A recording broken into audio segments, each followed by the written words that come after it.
Olá, bom dia. Sejam todos bem-vindos. Iremos começar o nosso bate-papo de 9 horas, né? Pela página da Casa Centro Espírita Nosso Lar.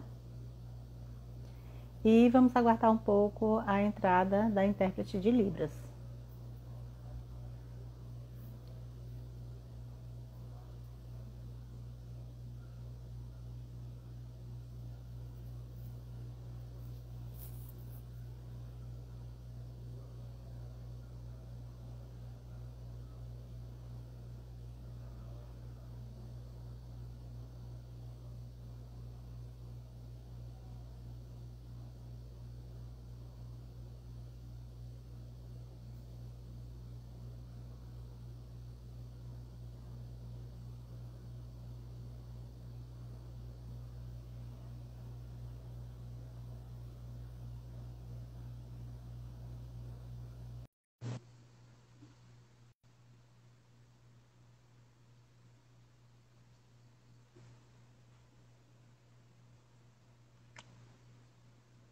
Bom dia.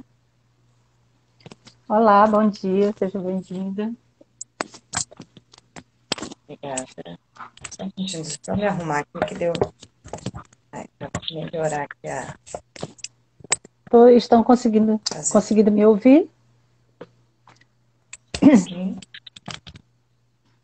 Então vamos começar o nosso bate-papo de hoje, né? Nesse domingo, nesse belo domingo. Sejam todos bem-vindos. Meu nome é Simone, sou trabalhadora do Centro Espírita Nosso Lar. Nós vamos começar a nossa conversa, nosso bate-papo, com uma mensagem do livro Fonte Viva, a mensagem de número 7, Pelos Frutos. O tema do nosso bate-papo de hoje é os falsos profetas da erraticidade. A mensagem número 7 do livro Fonte Viva, cujo título é Pelos Frutos, nos diz o seguinte: por seus frutos os conhecereis. Jesus. Está registrado no Evangelho de Mateus, no capítulo 7, versículo 16.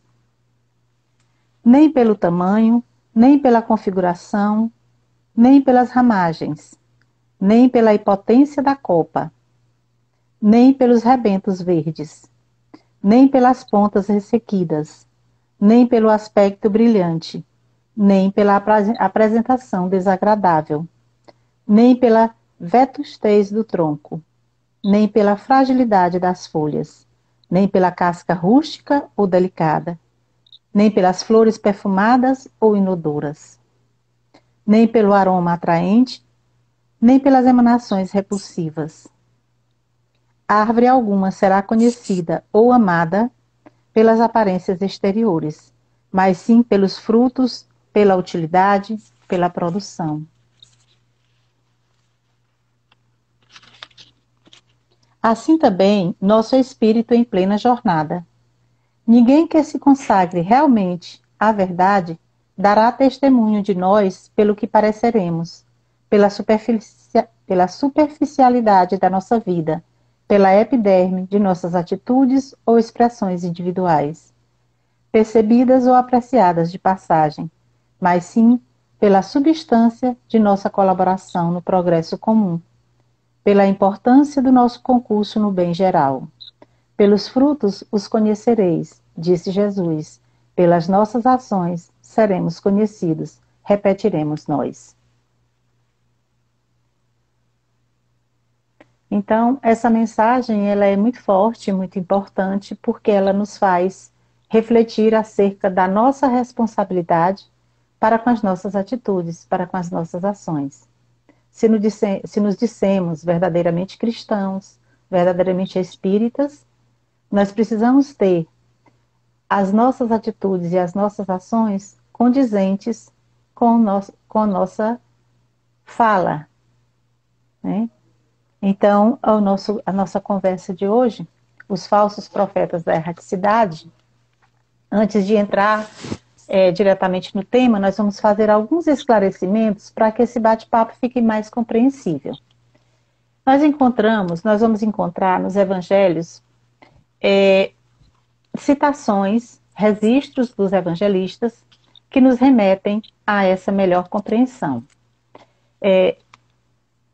Vamos, a partir desses relatos, desses evangelhos, conseguir diferenciar os verdadeiros cristãos dos falsos cristãos, os verdadeiros seguidores do Cristo dos falsos seguidores do Cristo.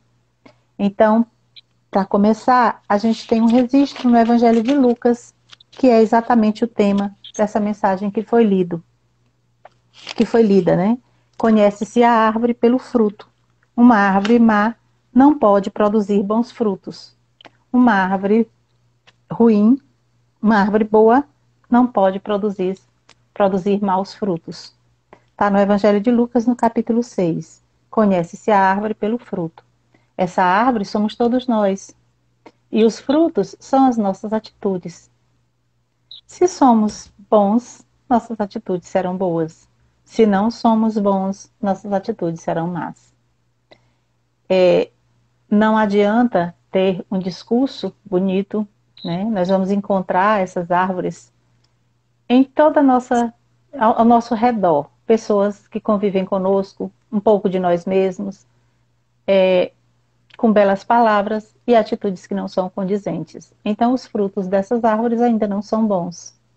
Mas nós somos espíritos em evolução, e se ainda não somos bons, temos as oportunidades e os meios de nos tornarmos, de construirmos em nós essas virtudes. O segundo ponto, o segundo registro, também está no Evangelho de Mateus, no capítulo 7, e diz assim: guardai-vos dos falsos profetas, que vêm até vós vestidos de peles de ovelha, e por dentro são lobos ferozes. Então, muitos desses falsos profetas, né, e nós estamos vivendo mais do que nunca esse momento de reconhecer esses falsos profetas, eles são verdadeiros, por fora são bela viola, por dentro pão bolorento. Ou seja, eles têm a aparência, a máscara social, o discurso elaborado, mas geralmente em seus cantinhos, seus laboratórios, que são a família, o trabalho, são lobos ferozes. A pele de ovelha serve para mostrar sua dócil aparência, mas em casa, às vezes, são verdadeiros tiranos domésticos. São os lobos em peles de ovelha. O terceiro registro nós encontramos também no Evangelho de Mateus, no capítulo 7, e diz assim, no capítulo 21, e diz assim: guardai-vos para que ninguém vos seduza. Muitos virão sob meu nome, dizendo, eu sou o Cristo está aqui, o Cristo está ali. Também está no Evangelho de Marcos, no capítulo 23. Então, a recomendação é guardai-vos, olhai, vigiai.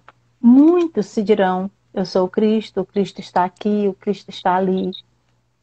Mas observemos, né, a recomendação é para que nós possamos nos guardar desses falsos profetas e desses falsos cristos. Como reconheceremos? Como vamos identificá-los? A partir de suas atitudes, como diz o registro anterior. Boas árvores geram bons frutos. Árvores más geram más frutos. O quarto registro é numa carta de João, é a primeira epístola de João, e diz assim: meus bem-amados, não acrediteis em todos os espíritos, mas examinai se os espíritos são de Deus. E aqui a gente já entra um pouco no tema da nossa conversa, porque quando ele diz não acrediteis em todos os espíritos. E espíritos podem ser encarnados e desencarnados, né? Então, os espíritos desencarnados que se fazem passar pelos falsos profetas da erraticidade é o tema da nossa conversa de hoje. Vamos sempre estar fazendo esse link com os registros dos evangelistas, porque eles registraram a passagem de Jesus, as falas de Jesus, os exemplos de Jesus. Então, esses exemplos é o que demonstra para a gente se a árvore está produzindo bons frutos ou se a árvore é má e ainda não produz bons frutos. Vamos lá. Falsos profetas da erraticidade. Primeiro, esclarecendo quem são, o que é erraticidade. Erraticidade é uma denominação para o plano espiritual, para o local onde vamos após o nosso desencarne, após passarmos pelo fenômeno da morte física. Né? Os espíritos voltam para a erraticidade.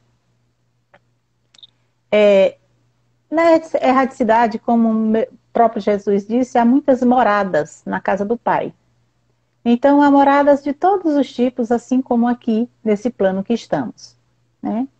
Moradas de espíritos bons, moradas de espíritos melhores ainda, mais evoluídos, moradas de espíritos não tão bons, moradas de espíritos sofredores, de todas as categorias de espíritos, nós temos na erraticidade as moradas para esses irmãos.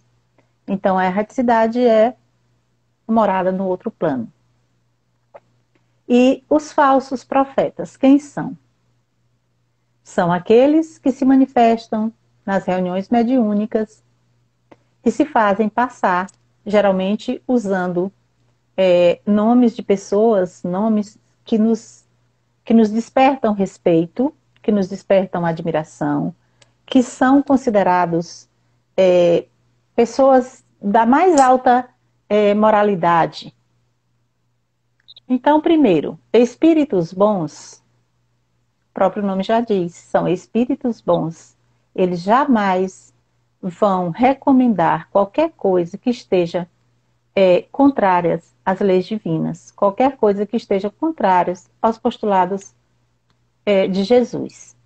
Então, os espíritos bons, verdadeiramente bons, eles vão se manifestar, mas eles não vão trazer nada que seja contrário às leis divinas. Eles não vão dar nenhuma mensagem que não seja condizente com os ensinamentos de Jesus, porque eles já conseguiram alcançar esse patamar na escala dos espíritos. Né? Então, quem são esses espíritos? Como eles se manifestam? Nas casas espíritas sérias, nas reuniões mediúnicas, que são grupos de pessoas que fazem esse intercâmbio entre o mundo físico e o mundo espiritual. Nas reuniões mediúnicas, cada reunião mediúnica tem os seus componentes, que são os médiuns, os medianeiros, ou seja, o intermediário, aquele que dá voz, aquele que permite que o espírito fale através do seu aparelho vocal. Esses médios, quando educados, quando médios que já têm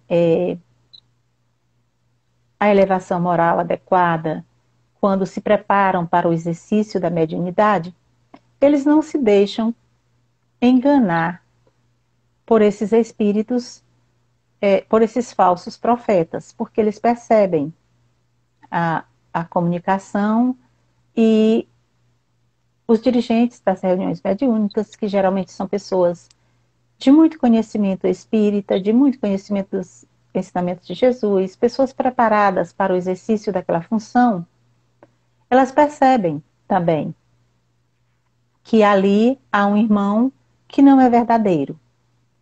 E geralmente esses irmãos, esses espíritos que se comunicam e que se fazem passar por falsos profetas, usando nomes que não falaríamos, senão com muito respeito, esses espíritos, eles são extremamente inteligentes, têm sede de poder, é uma das características, são criaturas que, quando encarnados, tiveram esse poder ou construíram essa personalidade de mando, de orgulho, de virtudes que não são, características que não são virtuosas. Então, ao se comunicarem, primeiro, eles se fazem passar por pessoas que não falaríamos o nome senão com muito respeito. Segundo, eles têm a afinidade, né, e querem sempre se comunicar através do mesmo médium.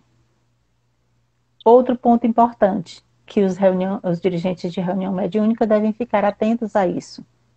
Um espírito que se comunica sempre pelo mesmo médium e que passa, suas mensagens são recomendações utópicas, são recomendações superficiais, são recomendações que nos remetem a superstições, a rituais. Um espírito bom jamais faria isso, né? O espírito bom, o próprio nome já diz.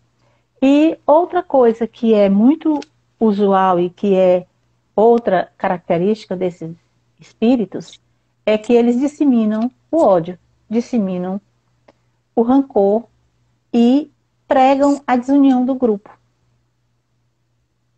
Primeiro pela exclusividade, né, de achar que somente aqueles, que só um dos médios da reunião mediúnica pode assistir, pode dar passividade para que ele fale, né? Essa exclusividade já é um ponto que devemos observar bem.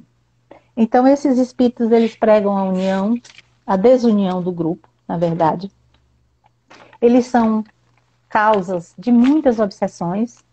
Os processos obsessivos, eles acontecem quando uma inteligência se sobrepõe à outra, né? Um espírito desencarnado ou encarnado tem o domínio sobre a inteligência de um outro espírito, esteja ele encarnado ou desencarnado. Então, essas relações espirituais, da mesma forma como temos aqui na Terra, como temos aqui neste plano, pessoas que se fazem passar por falsos cristos e falsos profetas, no mesmo modo temos essas pessoas no plano espiritual. Ninguém muda porque mudou de plano. Ninguém se transforma porque passou pelo fenômeno da morte. Do jeito que somos, o que somos verdadeiramente, iremos para o outro lado da vida. Essa construção de virtudes leva muito tempo e precisa de muito boa vontade, precisa de muito estudo, precisa que queiramos verdadeiramente nos transformar, fazer em nós o que chamamos no mundo espírita de reforma íntima. E enquanto não passarmos por essas transformações e desencarnamos da mesma forma como estamos, nós levamos o que somos. Tudo aquilo que já construímos de virtude vai conosco. Todos os defeitos que temos também irá conosco. E se aqui na Terra somos déspotas, se aqui na Terra somos tiranos, se aqui na Terra temos sede de poder, de mando, de domínio sobre outras criaturas, quando desencarnamos nós queremos exercer todos esses poderes. Nós queremos criaturas que estejam sob o nosso arguilhão, sobre o nosso mando. E sentimos essa necessidade de comunicar, né? E comunicar essas nossas características. E são nas reuniões mediúnicas que geralmente acontecem. Mediunidade existe em todos os lugares e desde o início da humanidade. O médium é aquele que tem a possibilidade de sentir a presença, de sentir a influência dos seres que estão em outro plano. E os médios das reuniões mediúnicas são aqueles que a gente diz que dá passividade, ou seja, permite que essa aproximação se consolide e se transforme em uma comunicação espiritual. Essa passividade não vamos entender como incorporação, porque o médium, o espírito não incorpora, ele não adentra a sua casa física. Há uma junção perispiritual, uma acoplação, digamos assim. O perispírito do médium se expande, o perispírito do espírito comunicante se expande. Essa junção perispiritual permite que o médium sinta a aproximação, que ele sinta a presença, a comunicação, compreenda a mensagem, repasse a mensagem. E esses falsos profetas da erraticidade chegam geralmente nas reuniões mediúnicas como pessoas muito importantes, né? Porque eles se acham verdadeiramente importantes. Então eles chegam com um discurso muito bonito, que vai aos poucos se diluindo com a conversa daquele que faz o diálogo, com a percepção daquele que faz o diálogo, que é outro integrante, que é outro personagem das reuniões mediúnicas, de uma importância singular, porque ele vai recepcionar aquele irmão, ele vai dar as boas-vindas para aquele irmão.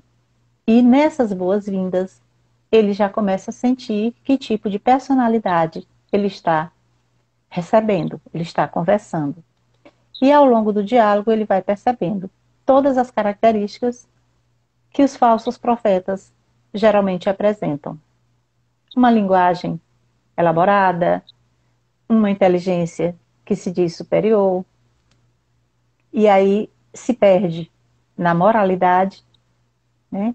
Porque se a árvore é boa, os frutos são bons. Se a árvore é má, os frutos são más. Em algum momento, esse irmão vai cair na sua própria armadilha e vai deixar perceber as suas intenções. E é nesse momento que o dialogador percebe que ali não se encontra um irmão, um espírito bom, mas um espírito que se quer passar por bom.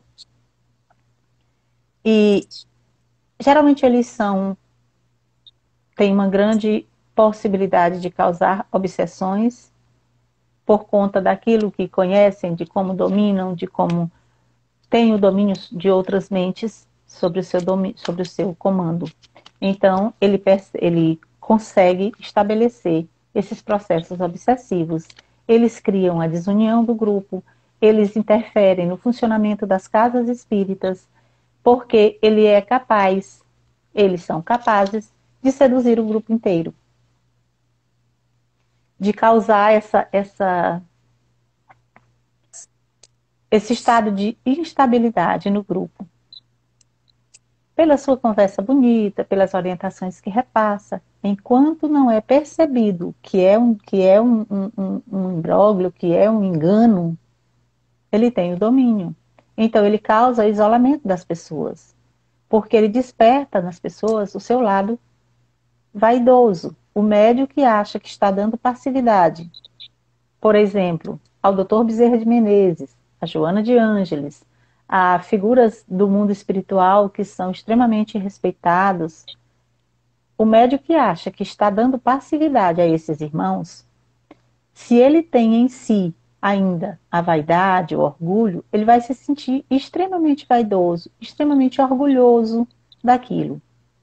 E aí ele vai se isolando, ele não vai aceitar se alguém dizer, olha, isso é um engano, isso não acontece.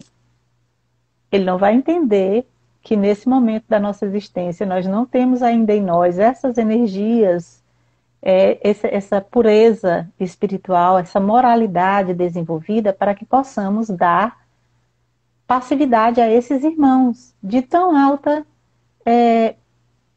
magnitude, de tão alta moralidade. Nós somos espíritos imperfeitos. As energias que nos circundam são ainda muito pesadas, digamos assim, são energias ainda muito, não são energias fluídicas que permitem a comunicação de seres de uma esfera espiritual tão elevada. Então, o médium que dá passividade a esses irmãos, ele se sente vaidoso, porque ele se sente exclusivo. E a vaidade é uma das causas mais constantes de queda, mais constantes de derrocada espiritual. Porque a mediunidade, ela é um caminho de bênçãos, ela é uma possibilidade. Médios não são pessoas especiais, são pessoas necessitadas, que precisam dessa oportunidade para o seu crescimento espiritual e moral. Porque ao desempenhar o exercício da mediunidade, você aos poucos, você vai ter que se adequar, você vai ter que se melhorar, Você vai ter que se enxergar como você verdadeiramente é e buscar essa transformação para melhor. Porque nada pior que um médium desajustado, que um médium que não gosta de estudar, por exemplo, e que não e que acha que tem a mediunidade e que pode exercer essa mediunidade sem o aprimoramento, que é o estudo constante, ininterrupto. Ah, eu sou médium, não preciso estudar. Precisa sim. Ah, eu já estou há tanto tempo na casa espírita, eu já li e reli todas as obras básicas, eu já conheço, então não preciso estudar. Precisa sim. Todos nós precisamos. O estudo faz parte do exercício da mediunidade, do exercício de qualquer outra função que você se digne a exercer dentro de uma casa espírita. Porque ali é um espaço que nos convida a esse aprimoramento moral, ao aprimoramento intelectual. E aí, de uma árvore má, com esse estudo, com esse aprimoramento, com as situações em que somos colocados, com a dor que todos nós passamos durante essa existência, nós vamos aos poucos nos aprimorando, nós vamos aos poucos nos tornando pessoas melhores. Se em uma existência nós conseguirmos construir uma única virtude e nos livrarmos de um único defeito grave, moral que tenhamos, já temos conseguido muito, mas isso precisa de força, de coragem, de boa vontade, de persistência, de vigilância, de oração, de evangelho, de todos os argumentos, de todas as possibilidades que tenhamos para nos melhorar. A gente vive em sociedade, não somos seres isolados, então é na convivência, em nossa casa, com os nossos familiares, nos ambientes de trabalho, na nossa casa espírita ou na nossa casa religiosa, seja ela de qual configuração for, que são colocadas as situações em que precisamos nos conhecer. Um exemplo, nós somos impacientes. Paciência não vai cair do céu para nós. Nós temos que construir em nós essa paciência. Como vamos construir? É fácil? Não é fácil. Perdoar é fácil? Não é fácil. Mas é o conhecimento de nós mesmos, das nossas mazelas, daquilo que não nos faz bem, daquilo que precisamos modificar em nós. É com esse conhecimento verdadeiramente interior que podemos nos transformar. E se viemos nessa encarnação com a possibilidade da mediunidade, com essa ferramenta que nos propicia melhorarmos a cada dia, mais ainda temos que ter responsabilidade. A mediunidade não é um arrastar de correntes, a mediunidade não é aquilo que vai nos fazer sofrer. Pelo contrário, é uma possibilidade maravilhosa de, aos poucos, nos conhecendo melhor, de saber que com esse atributo, com esse sentido a mais que Deus nos possibilitou vir nessa encarnação, nós podemos ajudar muitos irmãos em situação de sofrimento, porque nós vamos emprestar o nosso corpo físico, nosso aparelho vocal, a nossa inteligência, a nossa mente, para esses irmãos se comunicarem, para esses irmãos receberem ajuda.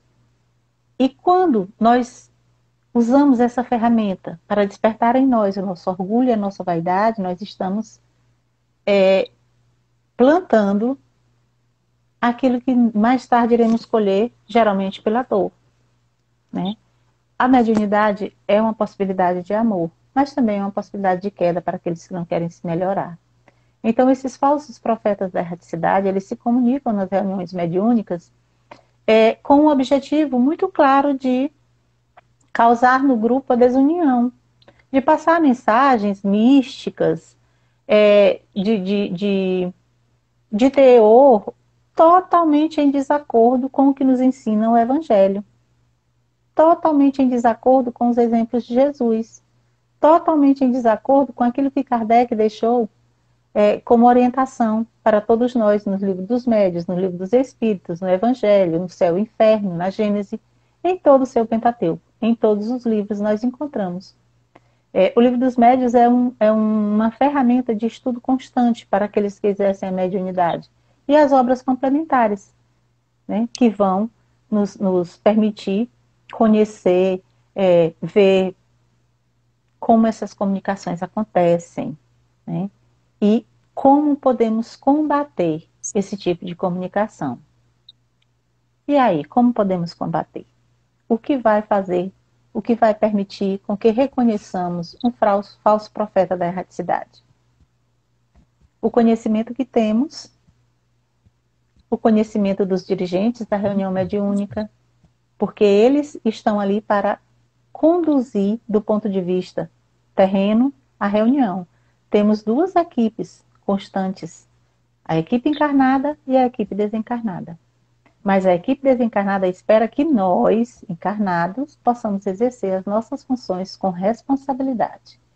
E aí cabe aos dirigentes das reuniões mediúnicas perceber esses desacordos, perceber essa fala estranha, essa recomendação estranha, essa recomendação supersticiosa, recomendações místicas, recomendações que não dizem respeito aos espíritos, por exemplo, a condução de um centro espírita, a própria colocação dos móveis, a própria a gestão administrativa do centro espírita. A equipe espiritual, o dirigente da casa, o dirigente espiritual da casa, ele faz recomendações? Faz. Ele dá a mensagem? Dá, mas para o bom funcionamento da casa, do ponto de vista espiritual e moral. Ele não determina, por exemplo, em que sala deve funcionar isso ou aquilo, onde deve ficar aquela cadeira, onde deve ficar aquele ornamento. Não, o dirigente espiritual de uma casa espírita, ele faz recomendações que levam ao melhoramento do trabalho da casa em prol daqueles que a frequentam do ponto de vista moral, do ponto de vista material. Somos nós aqui encarnados, são as pessoas que conduzem, que determinam, que escolhem, que resolvem, que fazem a casa funcionar. Não podemos contar com as orientações espirituais para decidirmos onde vamos colocar uma cadeira, uma mesa. Isso é material, isso é, do ponto de vista material, decisão das pessoas encarnadas. Então, todos nós que estamos na doutrina espírita, ou que nos dissemos cristãos, nós precisamos ter condutas condizentes com os ensinamentos de Jesus. Senão nós seremos considerados árvores más. Somos árvores e precisamos que os nossos frutos sejam bons. E os nossos frutos só serão bons se as nossas atitudes forem condizentes com o nosso discurso. Então, que nós possamos a cada dia aproximar mais as nossas atitudes das nossas falas.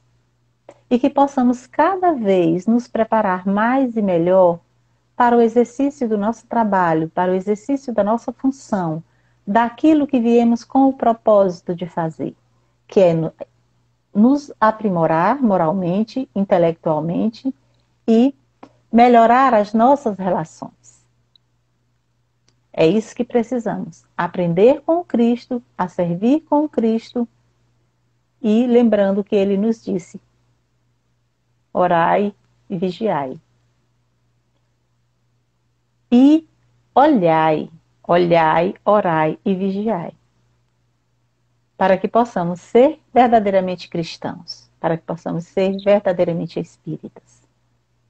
Muito obrigada pela atenção de todos, que tenhamos um domingo de muita paz, de reflexão a respeito do que conversamos, de que não deixemos nos enganar pelos falsos cristos e falsos profetas encarnados e pelos falsos profetas desencarnados.